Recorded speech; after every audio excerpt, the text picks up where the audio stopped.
Hello everyone, कैसे हो आप सभी। उम्मीद करती हूँ कि आप सारे फ्रेंड्स बहुत ही ज़्यादा अच्छे होंगे। आज मैं आप लोगों के साथ में 6 ऐसा लंच रेसिपी शेयर कर रही हूँ जो बनाने में बहुत ही ज़्यादा इजी है और खाने में उतना ही ज़्यादा डिलीशियस है। अगर ये रेसिपीज़ आप अपने मेहमानों को सर्व करेंगे तो उनसे आप सिर्फ वाही बटोरेंगे, क्योंकि ये सारे रेसिपीज़ बहुत ही ज़्यादा डिलीशियस है। और इसको मैंने प्रीवियस अपने चैनल पर शेयर किया था, सारे हिट थे। बहुत सारे फ्रेंड्स ने मुझे फीडबैक भी दिया था कि ये सारा रेसिपीज ट्राई करके उनको बहुत पसंद आया था और उनके फैमिली को भी पसंद था। लेकिन एक रिक्वेस्ट कर रही हूँ, अगर आपको कोई भी रेसिपी पसंद आता है तो प्लीज़ लाइक, कमेंट और शेयर करके आप अपना फीडबैक ज़रूर दीजिएगा। तो चलिए शुरू करते हैं आज का वीडियो। पहला रेसिपी जो मैं शेयर कर रही हूँ वो है मलाई सोया चाप, जो खाने में बहुत ही ज़्यादा टेस्टी हुआ था। जब मेरी बहन और बहनों आए थे तब मैंने उनके लिए बनाया था, क्योंकि मेरे बहनों वेजिटेरियन हैं। तो यहाँ पर कढ़ाई में मैंने थोड़ा सा हल्दी और अदरक लहसुन का पेस्ट डाल के उसको अच्छी तरीके से मिक्स कर लिया। फिर जो भी सोया चाप था उसको मैं एक एक कर यहाँ पर डालूंगी। ये सोया चाप मैंने सुपरमार्केट से ख़रीदा था, फ्रोजन सेक्शन में। अगर आपको नहीं मिलता है तो मैं लिंक डाल दूँगी डिस्क्रिप्शन बॉक्स से, आप क्लिक करके ख़रीद सकते हैं। तो यहाँ पर सोया चाप को मैंने करीब 2 मिनट तक इसको बॉईल कर लिया। थोड़ा सा लूज़ जैसा होने लग गया तो मैंने तुरंत ही इसको बाहर निकाल लिया। तो इसलिए ना आप ज़्यादा इसको बिल्कुल भी बॉईल नहीं करिएगा। तो यहाँ पर जितना भी था उतना एक एक करके मैंने बॉईल कर लिया। और ठंडा होने का बाद में इस तरीके से सोया चाप का अंदर में ना आइसक्रीम का स्टिक रहता है, उसको शेप देने के लिए, तो उसको मैंने निकाल के बस डिजायर कंसिस्टेंसी में इसको मैंने कट कर लिया। इसको ज़्यादा मोटा करने की ज़रूरत नहीं है, ज़्यादा मोटा करेंगे तो फिर अंदर में मसाला अच्छे से नहीं जाएगा। तो ठंडा होने के बाद में जितने भी था सोया चाप, उसका अंदर से आइसक्रीम स्टिक निकाल के बस इसको मैं कट करूँगी।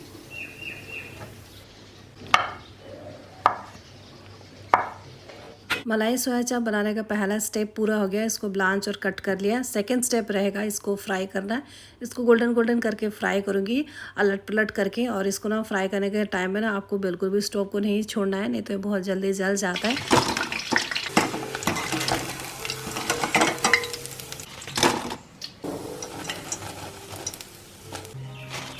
ये जो सोया चाप का रेसिपी है ना बहुत इजी। ग्रेवी बनाने के लिए मैंने यहाँ पर करीब आधा कप मैंने काजू लिया है और फिर 2-3 टुकड़ा पनीर का लिया है मैंने। और पनीर का पेस्ट तैयार हो गया है। अभी इसमें ऐड करूँगी आधा कप दही, 1/4 कप क्रीम, फ्रेश क्रीम लिया है अमूल का। आप चाहे तो घर का दूध का मलाई भी ले सकते हैं। अच्छे से मिक्स कर लूँगी।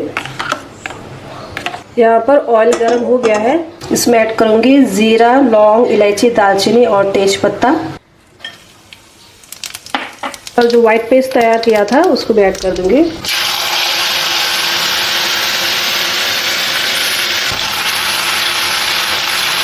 किसी भी चीज़ का वाइट ग्रेवी जब बनाते हैं ना तो वो ना पैन में बहुत जल्दी चिपकता है, या फिर उसको कंटिन्यूसली स्टीयर करते रहना पड़ता है। नमक टेस्ट के हिसाब से आँच करके ना उसको पकाने पड़ता है। तो यहाँ पर मैंने जो भी मसाला का जो भी ब्लेंडर में जितना भी लगा हुआ था वाइट सॉस, सारा मैंने थोड़ा सा पानी में ऐड करके डाल दिया। और जो फ्राई किया हुआ था सोया चाप उसको मैंने ऐड कर दिया। अभी इतना सा पतला करके रखा हुआ है, ये थोड़ा देर तक और पकेगा, करीब 8-10 मिनट तक। फिर इसका जो ग्रेवी है ना ये थिक होते जाएगा। खाने में बहुत ज़्यादा टेस्टी लगता है। आपके घर में अगर मेहमान आ रहे हैं तो ये डेफिनेटली ज़रूर बनाना। अगर वो वेजिटेरियन है तो उनको बहुत पसंद आएगा। मैंने खूब सारा हरी मिर्च डाल दिया था ऊपर से, आप चाहे तो स्लिट करके भी डाल सकते हैं तीखा करने के लिए।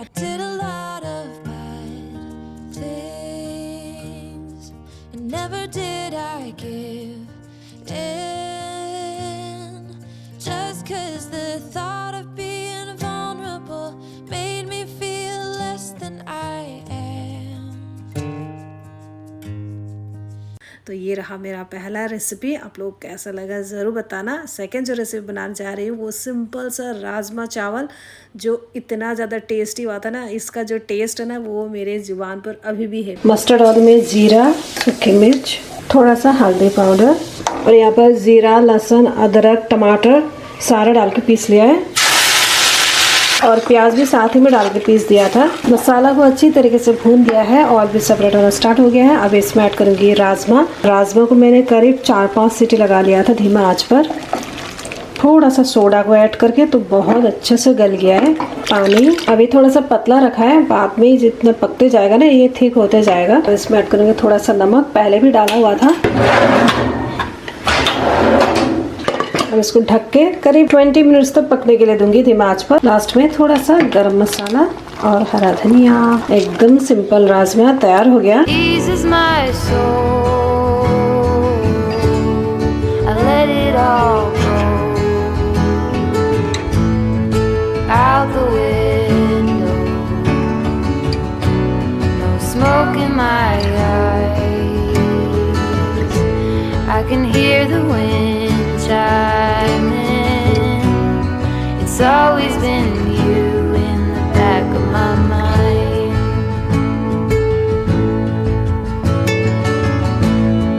When there are others, I do the routine. Third जो रेसिपी है वो मैं बनाने जा रही हूँ सोया कोफ्ता। चॉपर ने करीब ये मेरा बड़ा बेटा पैदा नहीं हुआ था तब मैंने ये खरीदा। देखिए अभी तक चल रहा है। ये फाइन पेस्ट बिल्कुल भी नहीं करता है, बस खाली चॉप करता है और कुछ भी सब्जी डालो कितना अच्छी तरीके से चॉप कर देता है। मेरे लिए तो बहुत इजी हो जाता है। और जो सोयाबीन को मैंने भिगो के रखा हुआ था उसको बहुत बार मैंने धोया जब तक कि उसका पानी पूरा क्लियर नहीं आता है। सोयाबीन में पता नहीं क्यों इतना गंदा निकलता है ना, पहला वाला पानी देख के ना ऐसा लगता है कि बनाओ नहीं खाओ नहीं कैसे खाएंगे ऐसा लगता है। लेकिन बाद में धो के ना पूरा क्रिस्टल क्लियर पानी आता है। उसके बाद में मैंने अच्छे से निचोड़ के इसको ब्लेंडर में डाल दिया और एक दरदरा करके इसको मैंने पीस लिया। और जो भी पिसा हुआ था उसको बॉल में डाल दिया। थोड़ा सा बड़ा बॉल लिया है क्योंकि इसको अच्छे से मिक्स करना है। और प्याज जितना मैंने चॉप किया था उसका हाफ मैंने यहाँ पे डाल दिया, हाफ मैंने ग्रेवी के लिए रख दिया। और नमक डाल के और जो भी बेसिक मसाला है धनिया पाउडर, ज़ीरा powder, Kashmiri red chilli powder, थोड़ा सा भुना मसाला। और सोयाबीन का टेक्सचर ड्राई होता है तो इसलिए मॉइस्चर के लिए थोड़ा सा ऑयल भी डाल दिया है। 2 आलू डाला है और 2 टेबलस्पून करीब मैंने बेसन को ऐड किया है। और कोफ्ता बना रही है और कोफ्ता में किशमिश बहुत पसंद आता है तो थोड़ा सा किशमिश को मैंने छोटे छोटे टुकड़ों में चॉप करके डाल दिया। और ग्रेवी के लिए मैंने 3-4 टमाटर लिया है, उसको अच्छे से धो के बॉईल करने के लिए चढ़ा दिया। करीब 1 सीटी लगा दूंगी। तो जब तक टमाटर बॉईल होते रहेगा तब तक मैं फटाफट से कोफ्ता को शेप दूंगी। तो जितना भी कोफ्ता था उसको एक एक करके इस तरीके से बड़ा बड़ा साइज़ का मैंने बॉल्स बना लिया है। और इस तरीके का जब भी मैं यूनिक कुकिंग करती हूँ ना तो मेरा छोटा बेटा एकदम दौड़ा दौड़ा किचन में आ जाता है, मम्मा क्या बना रही है वो देखने के लिए।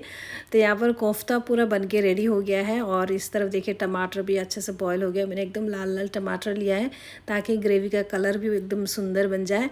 तो जो भी टमाटर था बॉयल किया हुआ उसको मैं तुरंत ही प्योरे बना लूँगी। और इस तरफ दूसरा पैन में मैंने ऑयल को ऐड कर लिया है, रिफाइंड ऑयल लिया है मैंने। और एकदम डेलिकेट होता है ये कोफ्ता तो इसको एकदम प्यार से एकदम धीरे से लैडल में डाल के इसको मैं डाल रही हूँ ताकि ये बिल्कुल भी ना टूटे। तो इसको ना मैं गोल्डन करके फ्राई करूँगी। और ना आज पता नहीं मेरे कैमरा में कुछ सेटिंग का गड़बड़ी हो गया था तो दिखने में एकदम लाल लाल दिख रहा है, बाद में इसका ओरिजिनल कलर आप लोग को दिखेगा। तो I am really very sorry for that. तो यहाँ पर जितना भी कोफ्ता था उसको मैं एक एक करके इस तरीके से फ्राई कर रही हूँ गोल्डन करके। और कुछ कोफ्ता मैंने बच्चों के लिए अलग से मैंने रखा हुआ है तो उसका अंदर में मैं चीज़ का क्यूब्स को डाल के ना इसको इस तरीके से राउंड शेप करके इसको मैं फ्राई करूँगी। बच्चों को ये खाने में बहुत ही ज़्यादा पसंद आता है। और ये ना आप बच्चों को टिफ़िन में भी दे सकते हैं, इवनिंग एज ए स्नैक्स भी आप उन लोगों को सर्व कर सकते हैं। या फिर अगर आपके घर में मेहमान आ रहे हैं तो एज ए स्टार्टर भी आप उनको ये सर्व कर सकते हैं। शेप ज़रूरी नहीं कि गोली बनाना है, आप इसको लंबा शेप में बना सकते हैं या फिर आपका मन चाहे कोई भी शेप में आप इसको बना के फ्राई करके खिलाएगा, आपके मेहमान को भी ये बहुत पसंद आएगा। तो यहाँ पर जितना भी कोफ्ता था उसको मैं गोल्डन करके फ्राई करूँगी।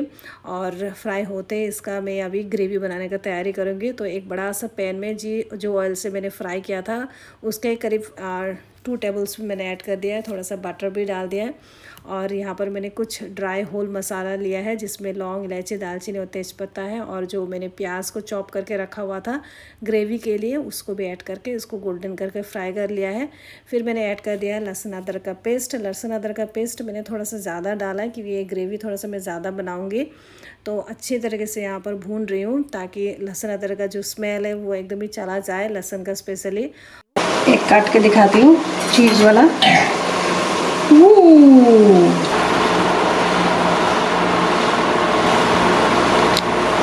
क्या बोला ये? Chicken ball. यहाँ पर टमाटर और प्याज अच्छी तरीके से भून चुका है। अभी मैं इसमें मसाला को डालूंगी।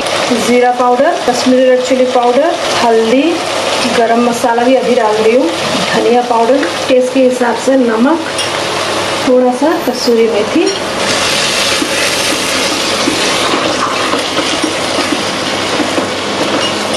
मसाला भी अच्छी तरीके से भून चुका है, तो मैंने अभी ना हीट को भी कम कर दिया है क्योंकि मैं अभी डाल रही हूँ दही। और हाई हीट करके दही डालने से ना दही फट जाता है, तो जब भी दही डाले ना फ्लेम को हमेशा ही कमा के रखें। तो इसको फटाफट से इसको मिक्स कर लेना है। अभी खट्टापन को बैलेंस करने के लिए थोड़ा सा शुगर डाल रही हूँ, गर्म पानी थोड़ा सा। पता नहीं आज कैमरा का क्या सेटिंग था, वो इतना लाल दिख रहा था। एक्चुअली ये है, काफ़ी टेस्टी हुआ था। ये वाला रेसिपी को तो ट्राई ज़रूर करिएगा। But I learned my lesson. Now what if we could move on? Remember the good days. I wish that we could go back. I know I'm not perfect, but at least give me a try. खाना जितना अच्छा और जितना tasty क्यों ना हो, लेकिन presentation अगर अच्छा से नहीं किया है तो वो इतना टेम्पटिंग नहीं लगता है। तो इसलिए आंखों को खाना टेस्टी दिखना बहुत ज़्यादा ज़रूरी है। तो मैंने कोफ्ता को यहाँ पर सर्व कर दिया है, और कोफ्ता को ग्रेवी मैंने ऐड नहीं किया है क्योंकि कोफ्ता ग्रेवी में जाते ही एकदम मेल्ट हो जाता है, सारा ग्रेवी को सोक कर लेता है। तो इसलिए हमेशा इसी तरीके से सर्व किया जाता है। ये रहा स्पेशल वेज कोफ्ता करी। ये रेसिपी स्पेशली डेडिकेट किया गया है मेरे वेजिटेरियन फ्रेंड को, तो आप लोग ट्राई करेगा और बताएगा कि कैसा था, ठीक है। फोर्थ जो रेसिपी बना रही वो है स्वीट कॉर्न पालक पनीर। ये खाने में भी बहुत ज़्यादा टेस्टी लगता है और हेल्दी भी काफ़ी ज़्यादा होता है। सबसे पहले पानी को बॉईल कर लिया, फिर उसमें पालक को डाल के 1 मिनट के लिए ब्लांच कर लिया। फिर उसको मैं ठंडा पानी में रख दूंगी ताकि पालक का जो कलर है वो एकदम इंटैक्ट रहे और वो ओवर कुक ना हो। और उसी पानी में मैंने 1 टमाटर को 4 टुकड़ों में कट करके बॉईल कर लिया है। इसका मैं प्योरे बना लूँगी। और यहाँ पर थोड़ा सा पानी को गर्म कर लिया है, उसको पनीर के ऊपर में डाल दूँगी ताकि पनीर एकदम सॉफ्ट रहे। और दूसरा पॉट में मैं फ्लेवर राइस बना रही हूँ। उसके लिए मैंने घी को ऐड कर दिया है, 1 चम्मच घी लिया है। उसमें थोड़ा सा ज़ीरा, 2 इलायची का पॉट डाल दिया है, 1 स्टार एनीस यानी कि फुल चक्री, थोड़ा सा ब्लैक पेपर कॉर्न, पानी को डाल के इसको उबलने रख दिया है। जब तक पानी में उबाल आ रहा है तब तक मैं पनीर का तैयारी कर लेती हूँ। तो यहाँ पर मस्टर्ड ऑयल में तेज पत्ता, थोड़ा सा जीरा, हींग, ड्राई रेड चिली, हल्दी ऐड करके इसको हल्का सा फ्राई कर लूँगी। फिर उसका बाद में टमाटर का जो प्योरे बनाया था उसको भी ऐड कर दिया है। इसको और पकने के लिए थोड़ा सा टाइम लगेगा। और इस तरह फ्लेवर राइस बनाने के लिए पानी जो तैयार किया था उसमें उबाल आ गया है, तो अब मैं इसमें राइस को डाल दूँगी। और चावल को मैंने करीब आधा घंटे के लिए भिगो के रखा हुआ था और मैंने नॉर्मल चावल लिया है। फिर इसमें थोड़ा सा नमक और थोड़ा सा हल्दी को ऐड कर दिया है। एक्चुअली हल्दी मुझे घी में ऐड करने चाहा था, लेकिन तब पैन बहुत ज़्यादा गर्म था तो जल जाएगा सोच के मैंने ऐड नहीं किया। और इस तरफ मसाला भी अच्छे से पक चुका है, ऑयल एकदम सेपरेट हो गया है। और पालक में थोड़ा सा पनीर को ऐड करके पीस लिया है। इससे ग्रेवी का जो टेक्सचर है ना एकदम क्रीमी हो जाता है और खाने में बहुत ज़्यादा टेस्टी लगता है। तो पालक को ऐड करने के बाद में उसको अच्छी तरीके से पका लिया है। फिर बेसिक मसाला को ऐड करूँगी जिसमें जीरा पाउडर, धनिया powder, Kashmiri red chilli powder और थोड़ा सा गरम मसाला को ऐड करके इसको अच्छी तरीके से पका लूँगी जब तक ये ऑयल सेपरेट नहीं होता है। फिर मैंने ऐड कर दिया पनीर और कुछ स्वीट कॉर्न था मेरे पास में, उसको भी ब्लांच करके उसको भी ऐड कर दिया है।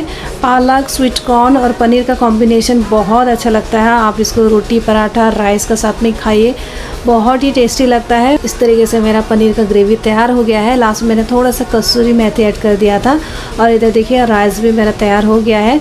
इसको अच्छे से मिक्स कर दूँगी और ढक के करीब 10 मिनट तक छोड़ दूँगी, तो ये और ज़्यादा फ्लफी हो जाएगा।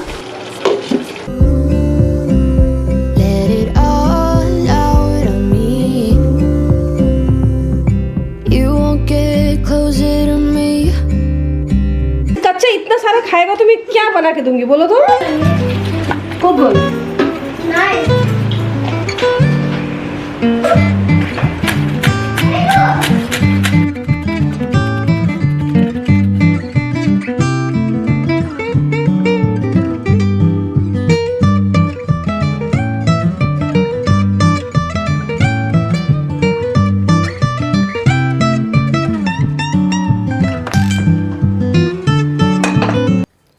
फिफ्थ जो रेसिपी मैं शेयर कर रही हूँ वो बच्चों को काफ़ी ज़्यादा पसंद आने वाला है। वो है नूडल्स, लेकिन एकदम हेल्दी वे में।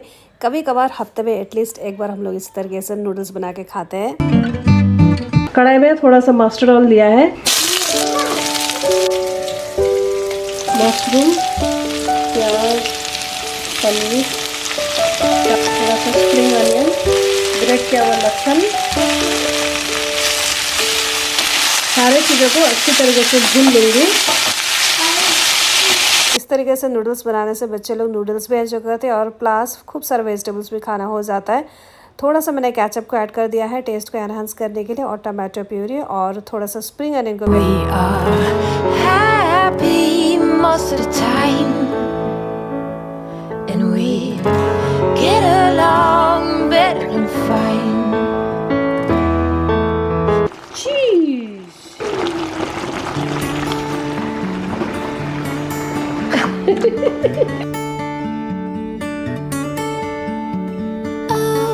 कितना और अलग अलग एक्सप्रेशन देगा। हाँ, हो गया हो गया हो गया।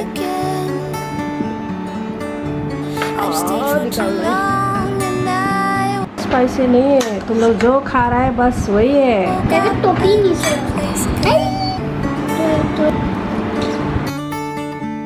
प्रतीश वेजिटेबल और मशरूम नहीं खाता है तो उसके लिए पनीर को साइड कर रही हूँ। उसका नूडल्स में अगर एक भी टुकड़ा की सब्जी आ गया ना वो एकदम ही नहीं खाएगा, तो इसको एकदम चुन चुन के देने पड़ता है। और मैं ना नूडल्स का मसाला ना थोड़ा सा बचा के रखती हूँ और लास्ट में ना सर्व करने के बाद में ऊपर से थोड़ा सा छिड़क देती हूँ, उससे बहुत अच्छा टेस्ट आता है। आप में से कौन ऐसा करता है मुझे बताना। तो मशरूम कैसा लगा आरुष को मशरूम कैसा लगा?